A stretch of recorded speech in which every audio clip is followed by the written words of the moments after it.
नमस्कार, मावळ 24 तास मध्ये आपलं स्वागत। मी महादेव वाघमारे। दरवर्षीप्रमाणे याही वर्षी मेंढपाळांचे कळप मावळामध्ये दाखल झालेले आहेत। दसरा झाल्यानंतर मेंढपाळ हे मावळामध्ये येत असतात आणि यांचा हा प्रवास जो आहे तो इतका जीवघेणा प्रवास असतो की मुंबई पुणे महामार्गावरनं हे मेंढपाळ मेंढ्या घेऊन जात असताना प्रसंगी कधी कधी यांच्या मेंढ्यांचा अपघात होतो आणि त्या ठिकाणी वादाचे प्रकार होत असतात। त्यातच या ठिकाणी ही मेंढपाळांची जी कसरत आहे ही मोठ्या प्रमाणात आहे की मुंबई पुणे महामार्गावरनं नायगाव हद्दीमध्ये हे मेंढपाळांचे कळप दाखल झालेले आहेत। आणि या ठिकाणी हे जे मेंढपाळ आहेत की आता मावळामध्ये दसऱ्यानंतर मोठ्या प्रमाणात वनक्षेत्र आहे। वनक्षेत्राच्या बाजूला गवत असतं, तर या ठिकाणी मेंढपाळ आहेत। कुठून आले तुम्ही, काय सांगाल? जेजुरी। तर जेजुरीवरनं हे मेंढपाळ आलेले आहेत। असे अनेक मेंढपाळ कुठून आला, काय सांगशील? जेजुरी मुर्टी।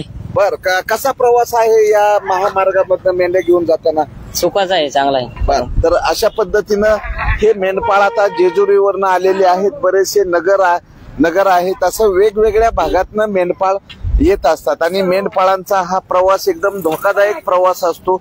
सर्व मेंढ्या घेऊन आणि मावळात पाऊस पण सुरू आहे आणि मावळामध्ये हे मेंढपाळ दाखल झालेले आहेत। मुंबई पुणे महामार्गावरनं जीव धोक्यात घालून मेंढपाळांचा हा प्रवास आहे आणि त्यातच मावळामध्ये पावसाची सुरुवात झालेली असल्यामुळे मेंढ्या आजारीही पडत आहेत। गेल्या अनेक वर्षापासून हे मेंढपाळ या ठिकाणी येत असतात।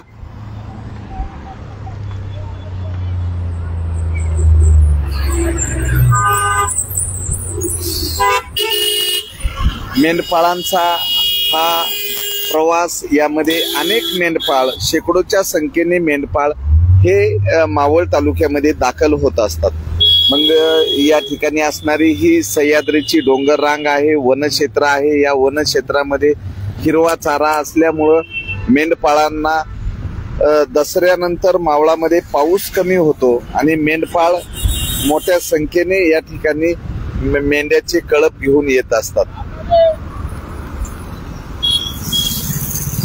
आणि यातच मुंबई पुणे महामार्गावरचा यांचा हा प्रवास जो आहे तो एकदम धोकादायक प्रवास असतो। कधी कधी वाहनांच्या चाकाखाली सापडून मेंढ्याचाही मृत्यू होत असतो।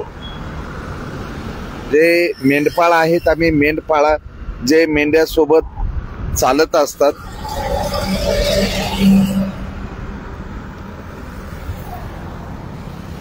तर मेंढपाळाकडनं त्यांचं जगणं म्हणजे एकदम उघड्यावरचं जगणं असतं। हे मेंढपाळ आहेत। कुठून आलेले आहेत तुम्ही? आता कुठं थांबाय तुमचा? जेजुरीला आलोय, तिथे थांबायचं कारलेपट्टी। बर, आता मावळामध्ये पाऊस पण सुरू आहे, तर कशी व्यवस्था काय? तर या ठिकाणी हे जे मेंढपाळ आहेत यांच्या मेंढ्या या महामार्गावरनं घेऊन जातात। काय नाव तुमचं? मोठे, सिद्धू मोठे। बर, सिद्धू मोठे आहेत। कसा प्रवास आहे? महामार्गावरनं जीव धोक्यात घालून प्रवास दिसतोय आहे, पण आता काय पहिल्यापासून परंपरा आहे, मग करायला लागते ना। किती पिढ्यापासून येत आहे तुम्ही? पहिले आजा पंजापासून। आजा पंजापासून या ठिकाणी हे मेंढपाळ मावळामध्ये येत असतात आणि सध्या मावळामध्ये मोठ्या प्रमाणात मेंढ्यांना कुठून आलेले आहेत तुम्ही? आम्ही जेजुरीवरून आलो। बर, कसा प्रवास आहे? आता दसरा झाल्यानंतर तुमचे कळप या ठिकाणी येत असतात? मग इकडे कोकणाकडे जातो। तर मावळामधनं कोकण भागामध्ये हे मेंढपाळ निघालेले आहेत।